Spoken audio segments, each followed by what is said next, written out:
வணக்கம். ஜெயா பிளஸ் செய்திகளுக்காக சுகன்யா மனோகரன். செய்திகளை விரிவாக பார்ப்பதற்கு முன்னதாக தலைப்புச் செய்திகளை பார்க்கலாம்.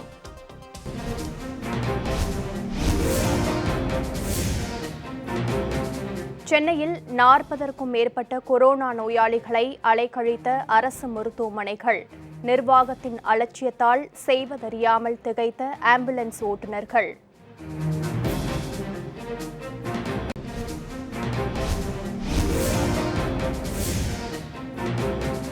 தமிழகத்தில் இன்று ஒரே நாளில் 266 பேருக்கு வைரஸ் தொற்று. பாதிக்கப்பட்டோர் எண்ணிக்கை 3023ஆக உயர்வு.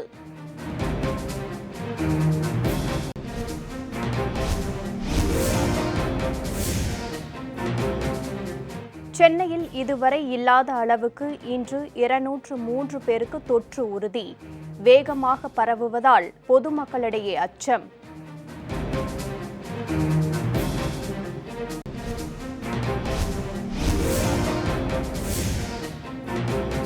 தமிழகத்தில் பெட்ரோல் டீசலுக்கான மதிப்பு கூட்டு வரி உயர்வு.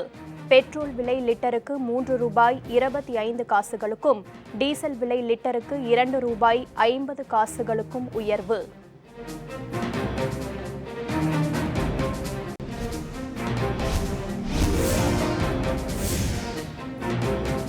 டெல்லி சிஆர்பிஎஃப் தலைமை அலுவலக ஊழியருக்கு கொரோனா. அலுவலக கட்டிடத்திற்கு சீல் வைத்து நடவடிக்கை.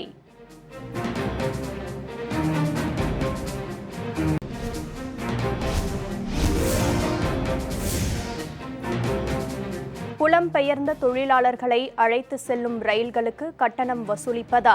மத்திய அரசின் செயலுக்கு எதிர்க்கட்சிகள் கடும் கண்டனம்.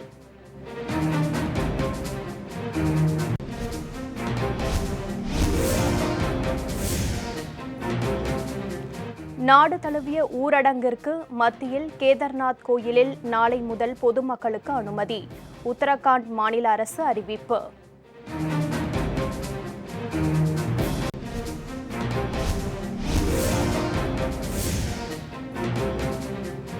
திருவாரூர் அருகே ஓஎன்ஜிசி நிறுவனத்தின் குழாய் உடைப்பு.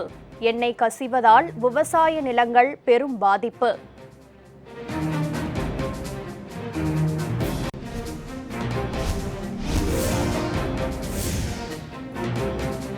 ஊரடங்கால் பாதிக்கப்பட்ட ஏழை எளிய மக்களுக்கு தமிழகம் முழுவதும் அமமுகவினர் நிவாரண உதவி. அரிசி உள்ளிட்ட அத்தியாவசிய பொருட்கள் விநியோகம். கொரோனா தொற்றால் பாதிக்கப்பட்ட 40 நோயாளிகளை மருத்துவமனையில் சேர்க்க 5 மணி நேரத்திற்கும் மேலாக அலைக்கழிக்கப்பட்ட சம்பவம் அதிர்ச்சியை ஏற்படுத்தியுள்ளது. திருவள்ளூரில் இருந்து 2 ஆம்புலன்ஸ் வாகனங்கள் மூலம் கொரோனாவால் பாதிக்கப்பட்ட நோயாளிகள் சென்னை ஸ்டான்லி மருத்துவமனைக்கு அழைத்து செல்லப்பட்டனர். அங்கு போதுமான இடவசதிகள் இல்லை என்று கூறி ஸ்டான்லி மருத்துவமனை நிர்வாகம் அவர்களை அனுமதிக்க மறுப்பு தெரிவித்தது. இதன் காரணமாக ஓமந்தூரார் அரசு மருத்துவமனைக்கு நோயாளிகள் அழைத்து செல்லப்பட்டனர். அங்கேயும் அனுமதி மறுக்கப்பட அவர்கள் கீழ்ப்பாக்கம் மருத்துவமனைக்கு அழைத்து செல்லப்பட்டனர். அங்கு சுமார் 4 மணி நேரத்திற்கு பிறகு அவர்களுக்கு அனுமதி வழங்கப்பட்டது. இதேபோல் அசோக் பில்லரில் கொரோனா தொற்றால் பாதிக்கப்பட்ட 11 நோயாளிகள் ஓமந்தூரார் அரசு மருத்துவமனைக்கு அழைத்து செல்லப்பட்ட நிலையில் அவர்களுக்கும் அங்கு அனுமதி மறுக்கப்பட்டுள்ளது. அதன் பிறகு கீழ்ப்பாக்கம் மருத்துவமனையில் நீண்ட நேரத்திற்கு பிறகு அவர்களுக்கு அனுமதி வழங்கப்பட்டுள்ளது. நாளுக்கு நாள் கொரோனா தொற்றால் பாதிக்கப்படுவோரின் எண்ணிக்கை அதிகமாக கூடிய நிலையில் அரசு மருத்துவமனைகளின் இத்தகைய அலட்சிய போக்கு கொரோனா நோயாளிகளையும் 108 ஆம்புலன்ஸ் ஊழியர்களையும் வேதனையில் ஆழ்த்தியுள்ளது. புலம்பெயர்ந்த தொழிலாளர்களை சொந்த ஊருக்கு அழைத்து செல்லும் சிறப்பு ரயில்களில் கட்டணம் வசூலிப்பதற்கு எதிர்க்கட்சிகள் கடும் கண்டனம் தெரிவித்துள்ளன. ஊரடங்கு காரணமாக வெளியூர்களில் சிக்கியுள்ள புலம்பெயர்ந்த தொழிலாளர்கள் தங்களது சொந்த ஊர்களுக்கு திரும்பும் வகையில் மத்திய அரசு கடந்த வெள்ளிக்கிழமை முதல் சிறப்பு ரயில்களை இயக்கி வருகிறது. ஆனால் இந்த பயணிகளிடம் கட்டணம் வசூலிக்க வேண்டும் என ரயில்வே வாரியம் சுற்றறிக்கை அனுப்பியுள்ளது. ஊரடங்கினால் வருவாய் இன்றி தவிப்பதாலேயே சொந்த ஊருக்கு திரும்ப புலம்பெயர்ந்த தொழிலாளர்கள் தவித்த நிலையில் ரயில்வேயின் இந்த அறிவிப்பு அனைவரையும் அதிர்ச்சிக்குள்ளாக்கியிருக்கிறது. பெரும்பாலான மாநிலங்கள் இதனை ஏற்றுக்கொண்டுள்ள நிலையில் காங்கிரஸ் ஆளும் மாநில அரசுகள் மத்திய அரசே இந்த செலவை ஏற்க வேண்டும் என வலியுறுத்தி வருகின்றன. மத்திய அரசின் இந்த செயலுக்கு கண்டனம் தெரிவித்துள்ள சமாஜ்வாதி கட்சித் தலைவர் திரு அகிலேஷ் யாதவ், வாழ்வாதாரத்தை இழந்துள்ள தொழிலாளர்களிடம் கட்டணம் வசூலிப்பது வெட்கக்கேடான செயல் என குறிப்பிட்டுள்ளார். பெரும் பணக்காரர்களுக்கு கடன்களை தள்ளுபடி செய்து ஆதரவளிக்கும் மத்திய அரசு ஏழைகளுக்கு எதிராக செயல்படுவதாகவும் திரு அகிலேஷ் யாதவ் குற்றம் சாட்டியுள்ளார். டெல்லியில் உள்ள சிஆர்பிஎஃப் தலைமை அலுவலகத்தில் பணியாற்றும் 2 ஊழியர்களுக்கு கொரோனா தொற்று உறுதியானதை தொடர்ந்து அலுவலகத்துக்கு சீல் வைக்கப்பட்டுள்ளது. டெல்லி மயூர் விஹார் பகுதியில் பணியாற்றி வந்த 31வது பெட்டாலியனைச் சேர்ந்த 135 வீரர்களுக்கு கொரோனா தொற்று உறுதியானதை தொடர்ந்து அப்பகுதி முழுவதும் சீல் வைக்கப்பட்டது. இதனைத் தொடர்ந்து சிஆர்பிஎஃப் தலைமை அலுவலகத்தில் பணியாற்றும் சிறப்பு இயக்குநர் ஜெனரலின் செயலாளருக்கும் பேருந்து ஓட்டுநருக்கும் கொரோனா வைரஸ் தொற்று உறுதி செய்யப்பட்டுள்ளது. இதனைத் தொடர்ந்து கிருமி நாசினி தெளிப்பதற்காக சிஆர்பிஎஃப் தலைமை அலுவலகம் சீல் வைக்கப்பட்டுள்ளது. அவர்கள் இருவருடன் தொடர்பில் இருந்தவர்களை கண்டறியும் பணி தொடங்கியுள்ளதாகவும், சிறப்பு இயக்குநர் ஜேர்னல் உள்ளிட்ட 40 அதிகாரிகள் வீட்டிலேயே தனிமைப்படுத்தப்பட்டுள்ளதாகவும் சிஆர்பிஎஃப் அதிகாரிகள் தெரிவித்துள்ளனர். ஜம்மு காஷ்மீரின் ஹந்த்வாரா பகுதியில் நடைபெற்ற துப்பாக்கிச் சண்டையில் கர்னல், மேஜர் உள்ளிட்ட 5 ராணுவ வீரர்கள் வீரமரணமடைந்தனர். வீரர்கள் நடத்திய பதில் தாக்குதலில் 2 பயங்கரவாதிகள் சுட்டுக் கொல்லப்பட்டனர். ஜம்மு காஷ்மீரின் ஹந்த்வாரா என்ற பகுதியில் பயங்கரவாதிகள் துப்பாக்கிச்சூடு நடத்தினர். இதற்கு இந்திய ராணுவ வீரர்களும் பதிலடி கொடுத்தனர். இதில் லஷ்கர்-இ-தொய்பா பயங்கரவாத அமைப்பின் தளபதி உட்பட 2 பயங்கரவாதிகள் சுட்டுக் கொல்லப்பட்டனர். அதே நேரத்தில் கர்னல், மேஜர் உள்ளிட்ட 4 ராணுவ வீரர்கள் மற்றும் காஷ்மீர் காவல்துறை துணை கமிஷனர் என மொத்தம் 5 பேர் வீரமரணமடைந்தனர். இந்த சம்பவத்திற்கு இரங்கல் தெரிவித்து பிரதமர் திரு நரேந்திர மோடி வெளியிட்டுள்ள ட்விட்டர் பதிவில், ஹந்த்வாராவில் வீரமரணம் அடைந்த நமது தைரியமான வீரர்களுக்கு அஞ்சலி செலுத்துவதாகவும், அவர்களின் வீரம் மற்றும் தியாகம் ஒருபோதும் மறக்கப்படாது என்றும், அவர்கள் மிகுந்த அர்ப்பணிப்புடன் தேசத்திற்கு பாடுபட்டது உடன் மக்களை பாதுகாக்க அயராது உழைத்தனர் என்றும், அவர்களின் குடும்பத்தினருக்கும் நண்பர்களுக்கும் இரங்கல் தெரிவித்துக் கொள்வதாகவும் தெரிவித்துள்ளார். தமிழ்நாட்டில் இன்று ஒரே நாளில் 266 பேருக்கு வைரஸ் தொற்று பரவியதை அடுத்து பாதிக்கப்பட்டோர் எண்ணிக்கை 3023ஆக உயர்ந்துவிட்டது. கொரோனா வைரஸ் தாக்கம் நாளுக்கு நாள் அதிகரித்து வரும் நிலையில், தமிழகத்தில் இதுவரை இல்லாத அளவுக்கு ஒரு நாள் பாதிப்பு எண்ணிக்கை இன்று 266ஆக உயர்ந்துவிட்டது. நேற்றைய நிலவரப்படி தமிழகம் முழுவதும் 2757 பேர் கொரோனா வைரஸ் தொற்றினால் பாதிக்கப்பட்டிருந்தனர். இந்த நிலையில் கடந்த 24 மணி நேரத்தில் தமிழகத்தில் கொரோனா வைரஸால் மேலும் 266 பேர் பாதிக்கப்பட்டுள்ளனர்.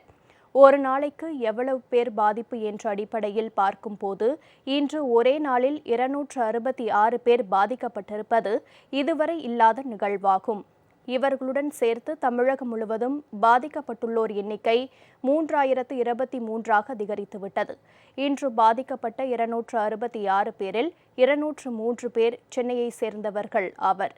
சென்னையில் இதுவரை பாதிக்கப்பட்டோர் எண்ணிக்கை 1257ஆக இருந்த நிலையில் இன்று மேலும் 203 பேருக்கு வைரஸ் தொற்று பரவியதால் பாதிக்கப்பட்டுள்ளோரின் எண்ணிக்கை 1460ஆக உயர்ந்துவிட்டது.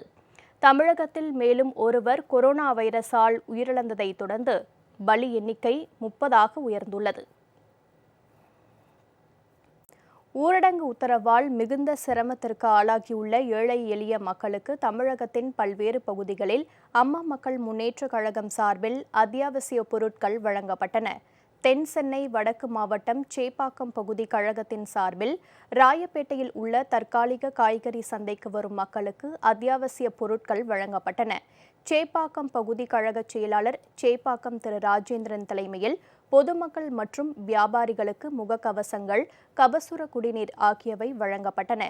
திருச்சி வடக்கு மாவட்ட எம்ஜிஆர் இளைஞரணி சார்பில் திருவானைக்காவல் 4வது வார்டு பகுதிக்கு உட்பட்ட தொழிலாளர்களுக்கு உணவு தொகுப்பு வழங்கப்பட்டது. திருச்சி வடக்கு மாவட்ட எம்ஜிஆர் இளைஞரணி செயலாளர் திரு பெஸ்ட் பாபு, 280 நபர்களுக்கு அரிசி மற்றும் மளிகை பொருட்கள் அடங்கிய தொகுப்பினை வழங்கினர். திருச்சி மாநகர் மாவட்ட கழகம் சார்பில் துவாக்குடி மாரியம்மன் கோவில் தெரு பகுதியில் வசிக்கும் சமூக இடைவெளியை கடைபிடித்து ஏழை தொழிலாளர்களுக்கு உணவளிக்கப்பட்டது. மாநகர் மாவட்ட கழக செயலாளர் திரு ஜே. சீனிவாசன் பொதுமக்களுக்கு உணவு பொட்டலங்களை வழங்கினார். திருவெரும்பூர் ஒன்றிய கழக செயலாளர் திரு ஆனந்தராஜ் உள்ளிட்ட கழக நிர்வாகிகள் இந்த நிகழ்ச்சியில் பங்கேற்றனர்.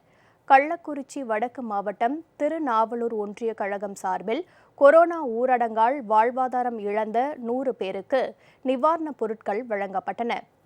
கிளாப்பாளையம் கிராமத்தைச் சேர்ந்த ஏழை மக்கள் மற்றும் தூய்மை பணியாளர்களுக்கு மாவட்ட கழக செயலாளர் திரு KGP ராஜமணி அரிசி, காய்கறி உள்ளிட்ட அத்தியாவசிய பொருட்களை வழங்கினார்.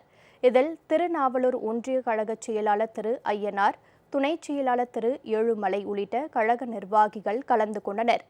காஞ்சிபுரம் மேற்கு ஒன்றிய கழகம் சார்பில் கூரம் பகுதியில் வசிக்கும் 40 குடும்பங்களுக்கு தலா 10 கிலோ எடையுள்ள அரிசி, காய்கறி ஆகியவற்றை காஞ்சிபுரம் மேற்கு ஒன்றிய கழக செயலாளர் கூரம் திரு பச்சையப்பன் வழங்கினார். காஞ்சி நகர கழக செயலாளர் திரு மனோகரன், வாலாஜாபாத் மேற்கு ஒன்றிய கழக செயலாளர் வேலியூர் திரு தனசேகரன் உள்ளிட்ட கழக நிர்வாகிகள் இந்த நிகழ்ச்சியில் கலந்து கொண்டனர். திருப்பத்தூர் கலைஞர் நகர் பகுதியில் கழக அம்மா பேரவை செயலாளர் திரு AGS ஞானசேகரன் முன்னிலையில் நகர மகளிர் அணி செயலாளர் சோனியா டேனியல் தலைமையில் 300 குடும்பங்களுக்கு அரிசி, பருப்பு உள்ளிட்ட பொருட்கள் அடங்கிய உணவு தொகுப்பு வழங்கப்பட்டது. புதுக்கோட்டை ஒன்றியத்திற்கு உட்பட்ட மேலப்பட்டியில் அம்மா மக்கள் முன்னேற்ற கழகம் சார்பில் பொதுமக்களுக்கு உணவு தொகுப்பு வழங்கப்பட்டது. நகர கழக செயலாளர் திரு வீரமணி, ஒன்றிய மாணவரணி செயலாளர் திரு கார்த்திகேயன் ஆகியோர் 300க்கும் மேற்பட்டோருக்கு அரிசி, காய்கறிகள் மற்றும் உணவுப் பொருட்களை வழங்கினர். தென்காசி மாவட்டம் கீழப்பாவூர் வட்டார பகுதிகளில் சூறைக்காற்றுடன் பெய்த பலத்த மழையால் 1000க்கும் மேற்பட்ட குலை தள்ளிய வாழைகள் சேதமடைந்துள்ளதாக விவசாயிகள் வேதனை தெரிவித்துள்ளனர். பாதிக்கப்பட்டுள்ள விவசாயிகளுக்கு தமிழக அரசு உரிய நிவாரணம் வழங்க வேண்டும் என்றும் அவர்கள் கோரிக்கை விடுத்துள்ளனர். அருகே சாலைப்புருக்கு மேல்புறமாக எனக்கு இடம் இருக்குது. இங்கே வாழை போட்டிருக்கேன். 1.5 ஏக்கரில் வாழை, ஒரு 1400 வாழை போட்டிருக்கேன். இங்கே என்னென்னா, நேற்று மே மாதம் 2ஆம் தேதி நேற்று மாலை ஒரு 6 மணி இருக்கும், ஒரு பெரிய சூறாவளி காற்று வந்ததுனால ஒரு 10 நிமிஷம் அடித்த காற்றுல இந்த வாழைகள் ஃபுல்லாக எனக்கு குலப்பருவத்தில் இருக்க வாழைகள் ஃபுல்லாக சாஞ்சி எனக்கு பெரிய இழப்புகள் வந்துட்டு. அதனால் அரசாங்கம் எனக்கு இதுக்கு நஷ்டஈடு தந்தால் தான் என்னுடைய வாழ்வாதாரம் பாதிக்காமல் நல்லபடியாக இருக்க முடியும். கிட்டத்தட்ட 1.5 ஏக்கரில் ஒரு 1400 வாழையில் ஒரு 600-500 வாழைகள் கம்ப்ளீட்டாக சேதமாயிட்டு, எதுக்குமே ஆகாது. நாங்கள் இப்படிலாம் இருந்தோம்னா நாங்கள் எப்படி எங்களுடைய வாழ்வாதாரம் முன்னேற முடியும்? விழுப்புரத்தில் உள்ள 100க்கும் மேற்பட்ட தனியார் மருத்துவமனைகள் மூடப்பட்டுள்ளதால் ஆயிரக்கணக்கான நோயாளிகள் பெரும் இன்னலுக்கு ஆளாகியுள்ளனர்.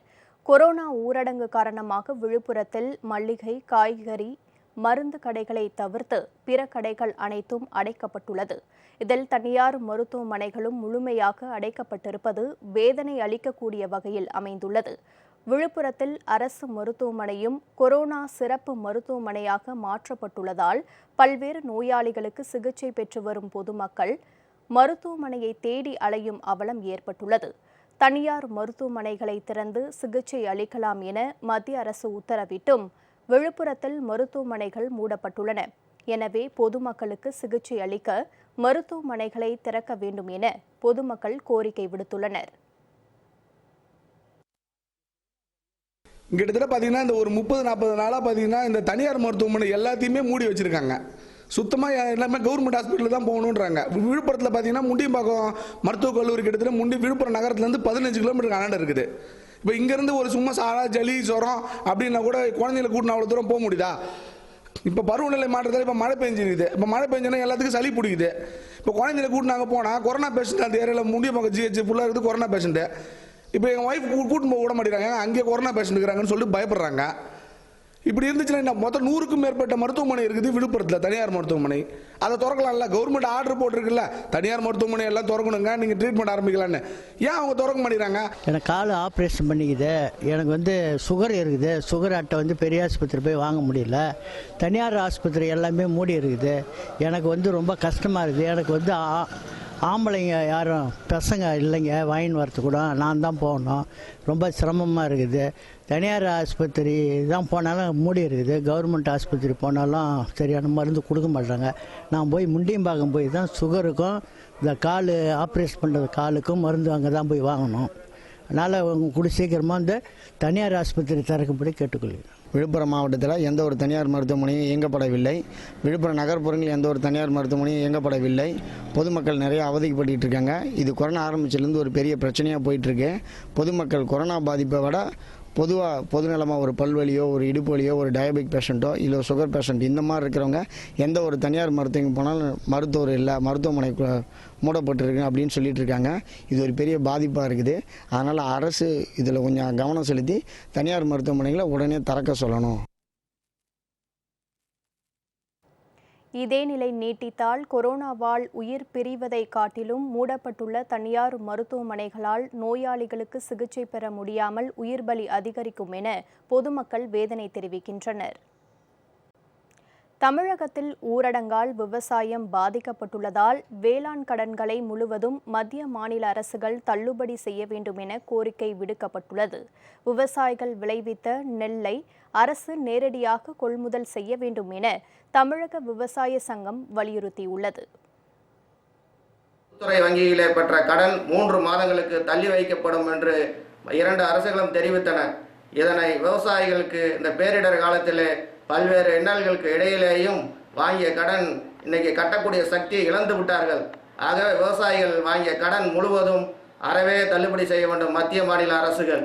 தமிழகத்திலே பல்வேறு கொள்முதல் வேலையாட்கள் வராததால் விவசாயிகள் உற்பத்தி செய்த நெல்களை கொள்முதல் செய்ய முடியாமல் இன்றைக்கு மழையிலேயும் வெயிலேயும் காய்ந்து விவசாயிகள் பெரித நஷ்டத்தை சந்திக்க வேண்டிய நிலை உள்ளது.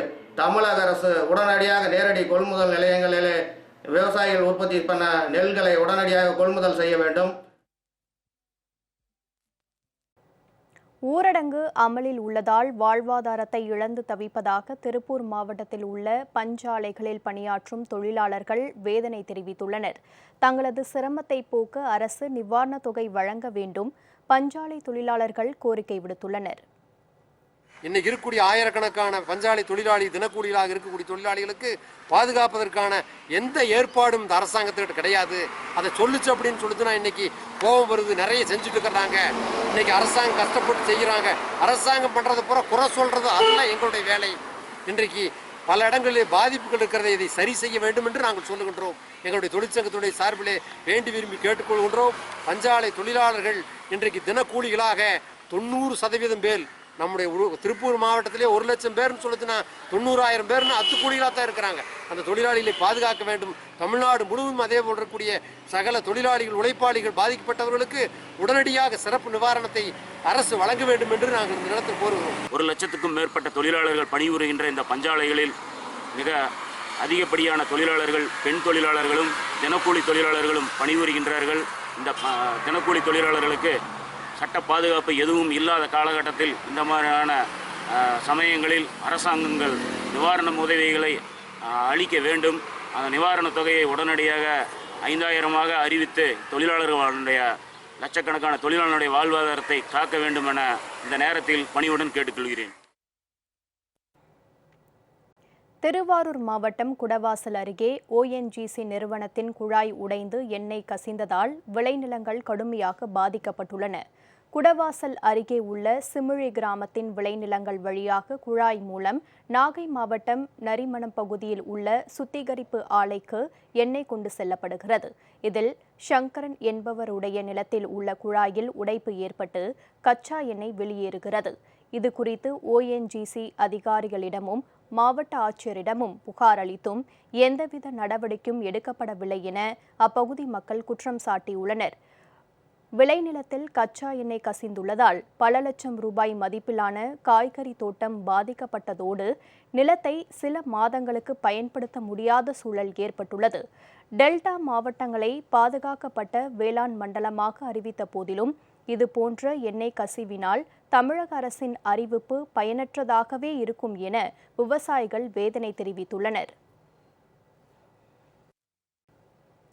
தூத்துக்குடியில் ஊரடங்கினால் எந்தவித வருவாய் இன்றி தவிக்கும் மாற்றுத்திறனாளிகள் தமிழக அரசு எவ்வித உதவியும் வழங்க முன்வரவில்லை என குற்றம் சாட்டியுள்ளனர்.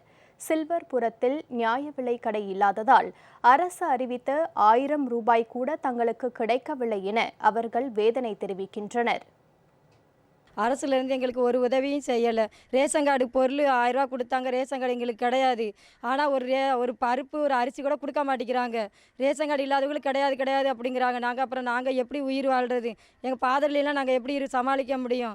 ரேஷன் பருப்பாவது கொடுக்க வேண்டியதானே, எங்களுக்கு ஒன்றுமே கொடுக்க மாட்டேங்கிறாங்க. நாங்கள் மாற்றுத்திறனாளி ஒரு 100 குடும்பம் நாங்கள் இங்கே இருக்கிறோம்.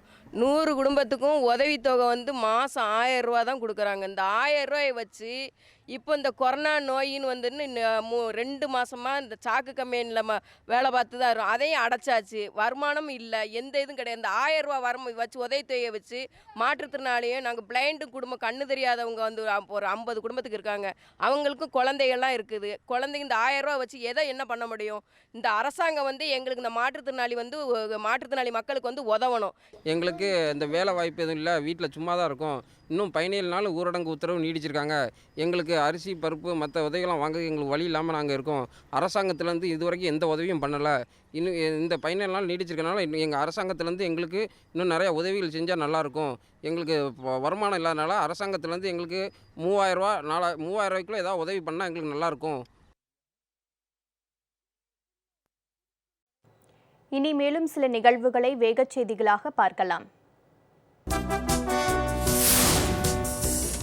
தூத்துக்குடி தெற்கு மாவட்ட அம்மா மக்கள் முன்னேற்றக் கழக சிறுபான்மை பிரிவு சார்பில் அங்குள்ள பனிமய மாதா பேராலயம், தோமையார் கோவில் மற்றும் திரு இருதய ஆலயம் உள்ளிட்ட தேவாலயங்களில் ஏழை மக்களுக்கு உதவுவதற்காக 500 கிலோ அரிசியை பங்கு தந்தையரிடம் மாவட்ட சிறுபான்மை பிரிவு செயலாளர் திரு எட்வின் பாண்டியன் வழங்கினார்.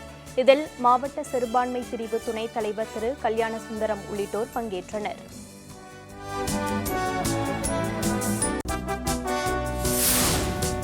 திருச்சி தெற்கு மாவட்ட அம்மா மக்கள் முன்னேற்றக் கழகம் மண்ணச்சநல்லூர் ஒன்றியத்திற்கு உட்பட்ட திருப்பைநீலி கிராமத்தில் பணியாற்றும் தூய்மை பணியாளர்கள் 13 பேருக்கு அரிசி, மல்லிகை, காய்கறி அடங்கிய தொகுப்பையும் 500க்கும் மேற்பட்ட பொதுமக்களுக்கு மதிய உணவு பொட்டலங்களையும் திருச்சி தெற்கு மாவட்ட கழக செயலாளர் திரு ராஜசேகரன் வழங்கினார். இதில் மண்ணச்சநல்லூர் ஒன்றிய கழக செயலாளர் திரு SM ராஜேந்திரன் உள்ளிட்ட கழக நிர்வாகிகள் சமூக இடைவெளி விட்டு பங்கேற்றனர்.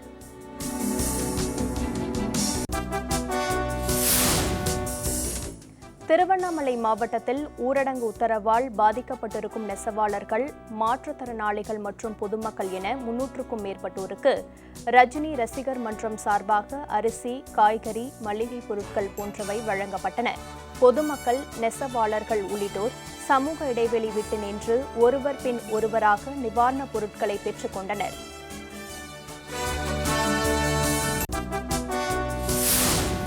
காரைக்காலில் 3 மாதங்களாக ஊதியமின்றி கொரோனா தடுப்பு பணிகளில் ஈடுபட்டு வரும் புதுச்சேரி போக்குவரத்து கழக ஊழியர்களுக்கு கருணை அடிப்படையில் புதுச்சேரி அரசு ஊதியம் வழங்க நடவடிக்கை எடுக்க வேண்டும் என்று புதுச்சேரி அரசு பேருந்து போக்குவரத்து கழக ஊழியர் சங்கம் கோரிக்கை விடுத்துள்ளது. பணம் இல்லாததால் அடிப்படை தேவைகளை கூட பூர்த்தி செய்ய முடியாத நிலையில் ஊழியர்கள் மிகுந்த சிரமத்திற்கு ஆளாகியுள்ளதாகவும் அவர்கள் வேதனை தெரிவித்துள்ளனர்.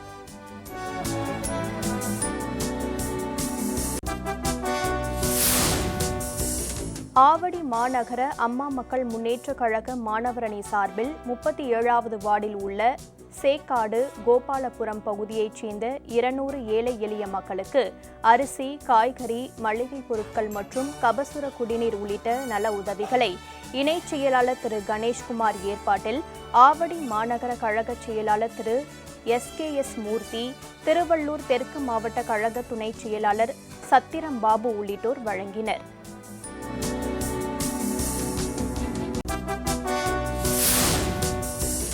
திருச்சி மாவட்டத்தில் ஊரடங்கு உத்தரவை மீறுவோரை ட்ரோன் கேமரா மூலம் கண்டறிய போலீசாருக்கு 10ஆம் வகுப்பு மாணவன் உதவி வருகிறான். பெரம்பலூரைச் சேர்ந்தவர் சுப்பையா என்பவரின் மகன் அபிஷேக் ட்ரோன் கேமராவை இயக்குவதில் கை தேர்ந்தவர்.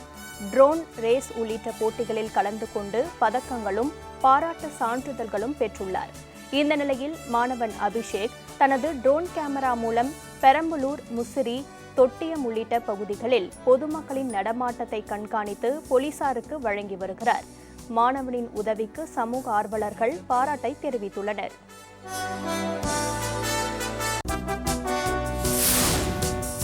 தென்காசி மாவட்டம் புளியங்குடி பகுதியில் ஒரே குடும்பத்தைச் சேர்ந்த மேலும் 2 பேருக்கு கொரோனா வைரஸ் உறுதி செய்யப்பட்டது.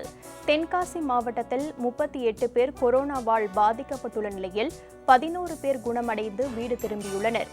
புளியங்குடி பகுதியில் ஒரே குடும்பத்தைச் சேர்ந்த 2 பேர் கொரோனா தொற்றால் பாதிக்கப்பட்டு தென்காசி அரசு மருத்துவமனையில் அனுமதிக்கப்பட்டுள்ளனர். அவர்களின் இரத்த மாதிரி கொரோனா பரிசோதனைக்காக அனுப்பப்பட உள்ளது.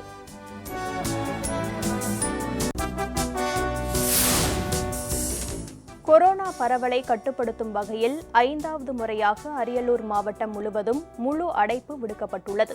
அனைத்து காய்கறி கடைகள், மளிகை கடைகள், இறைச்சி மற்றும் பெட்ரோல் பங்குகள் உள்ளிட்ட 50,000 கடைகள் மூடப்பட்டுள்ளன. சாலைகளில் போக்குவரத்து மற்றும் மக்கள் நடமாட்டம் இன்றி வெறிச்சோடி காணப்படுகின்றன. அரியலூர், ஜெயங்கொண்டம் நகராட்சி பகுதிகளில் துப்புரவு பணியாளர்கள் கிருமி நாசினி தெளிக்கும் பணியில் ஈடுபட்டு வருகின்றனர்.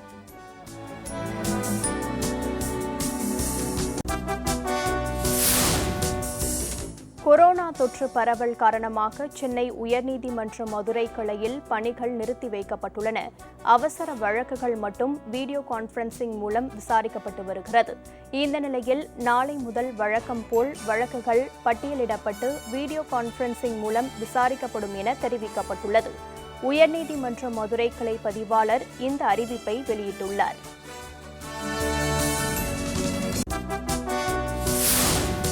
கொரோனா வைரஸ் பரவுவதை தடுக்கும் வகையில் புதுச்சேரி அம்மா மக்கள் முன்னேற்றக் கழகம் சார்பில் பாகூர் தொகுதிக்கு உட்பட்ட 15 கிராமங்களில் கிருமி நாசினி தெளிக்கும் பணி நடைபெற்றது.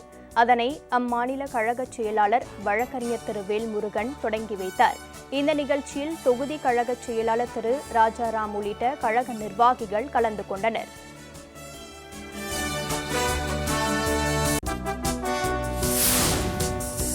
செங்கல்பட்டு தெற்கு மாவட்டம் அம்மா பேரவை செயலாளர் செங்காடு திரு ஜி தாண்டவமூர்த்தி ஏற்பாட்டில் திருப்போரூரை அடுத்த இல்லநல்லூர் ஊராட்சி தொகுதியைச் சேர்ந்த 300 குடும்பங்களுக்கு அரிசி, எண்ணெய், பருப்பு, கோதுமை மற்றும் 1 வாரத்திற்கு தேவையான காய்கறிகளை வழங்கினர். இந்த நிகழ்ச்சியில் திருப்போரூர் ஒன்றிய செயலாளர் முட்டுக்காடு திரு முனுசாமி, இல்லல்லூர் முன்னாள் ஊராட்சி மன்ற தலைவர் திரு வீரராகவன், ஒன்றிய அவைத் தலைவர் திரு வேலு உள்ளிட்ட கழக நிர்வாகிகள் திரளாக கலந்து கொண்டனர்.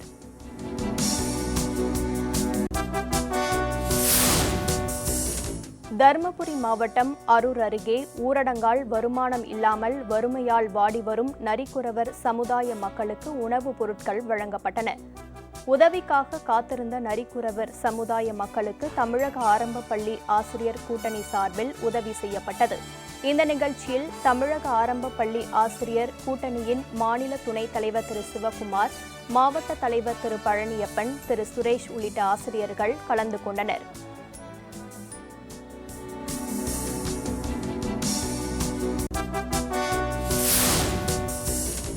ஆத்தூர் அருகே உள்ள கல்வராயன் மலையில் இருந்து சாக்கு மூட்டையில் கள்ளச்சாராயம் கடத்தி வந்த 2 வாலிபர்கள் கைது செய்யப்பட்டனர். அவர்களிடமிருந்து 100 லிட்டர் கள்ளச்சாராயம், 2 இருசக்கர வாகனம் பறிமுதல் செய்யப்பட்டது. சாராய விற்பனை குறித்து மாவட்ட காவல் கண்காணிப்பாளருக்கு தகவல் தெரிவிக்காத தனிப்பிரிவு காவலர் திரு சீனிவாசன் ஆயுதப்படைக்கு மாற்றம் செய்யப்பட்டார். இச்சம்பவம் போலீஸ் வட்டாரத்தில் பெரும் அதிர்ச்சியை ஏற்படுத்தியுள்ளது.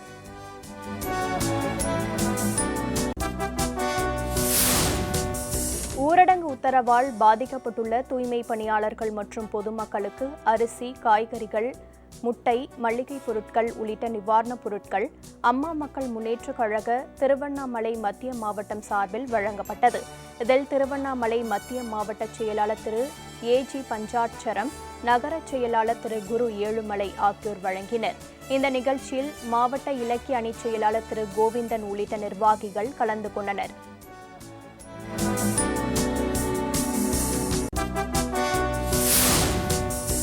பிரசித்தி பெற்ற மதுரை மீனாட்சி சுந்தரேஸ்வரர் திருக்கல்யாணம் நாளை நடைபெற உள்ளது. கொரோனா ஊரடங்கால் கோயிலுக்கு செல்ல பக்தர்களுக்கு தடை விதிக்கப்பட்டுள்ளதோடு கள்ளழகர் கோயில் சித்திரை திருவிழாவும் ரத்து செய்யப்பட்டது. திருக்கல்யாணம் நடைபெறும் போது சம்பிரதாயமாக திருமணமான பெண்கள் மாங்கல்யத்தை வீடுகளிலேயே மாற்றிக்கொள்ளுமாறு அறிவுறுத்தப்பட்டுள்ளது. திருக்கல்யாண நிகழ்வு ஜெயா பிளஸ் தொலைக்காட்சியில் நாளை காலை ஒளிபரப்பாகிறது.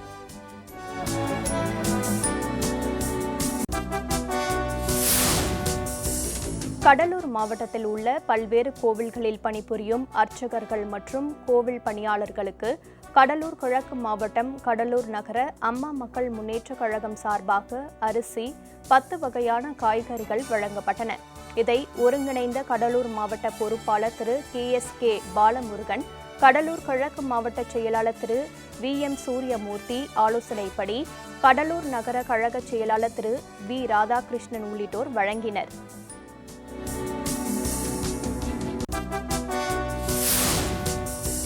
தமிழகத்தில் பெட்ரோல், டீசலுக்கான மதிப்பு கூட்டு வரியை தமிழக அரசு உயர்த்தியுள்ளது.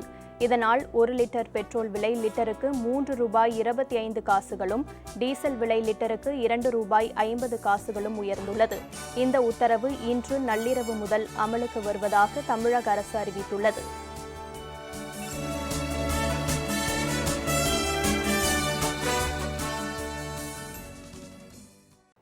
கொரோனா வைரஸால் பாதிக்கப்பட்டுள்ள மக்களின் சுமையை மேலும் அதிகரிக்கும் வகையில் பெட்ரோல், டீசலுக்கான மதிப்பு கூட்டு வரியை தமிழக அரசு உயர்த்தியிருப்பதற்கு அம்மா மக்கள் முன்னேற்றக் கழக பொதுச் செயலாளர் திரு TTV தினகரன் கடும் கண்டனம் தெரிவித்துள்ளார். இதுகுறித்து திரு TTV தினகரன் வெளியிட்டுள்ள ட்விட்டர் பதிவில், கொரோனா பாதிப்பால் நொந்து போயிருக்கும் மக்களை மேலும் நோகடிப்பது போல தமிழகத்தில் மதிப்பு கூட்டு வரியை திடீரென அதிகப்படுத்தி பெட்ரோல், டீசல் விலையை கணிசமாக உயர்த்தி இருப்பது கடும் கண்டனத்துக்குரியது என குறிப்பிட்டுள்ளார்.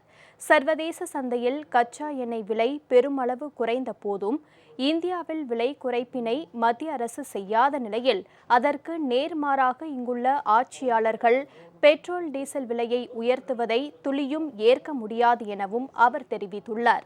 அத்தியாவசிய பொருட்களின் விலை ஏற்கனவே உயர்ந்திருக்கும் சூழலில் பழனிசாமி அரசின் இந்த நடவடிக்கை ஏழை எளிய மற்றும் நடுத்தர மக்களை மேலும் வாட்டி வதைக்கவே வழிவகுக்கும் எனவும், எனவே பெட்ரோல், டீசலுக்கான வரியை அதிகப்படுத்தும் உத்தரவை உடனடியாக திரும்ப பெற வேண்டும் எனவும் திரு TTV தினகரன் வலியுறுத்தியுள்ளார்.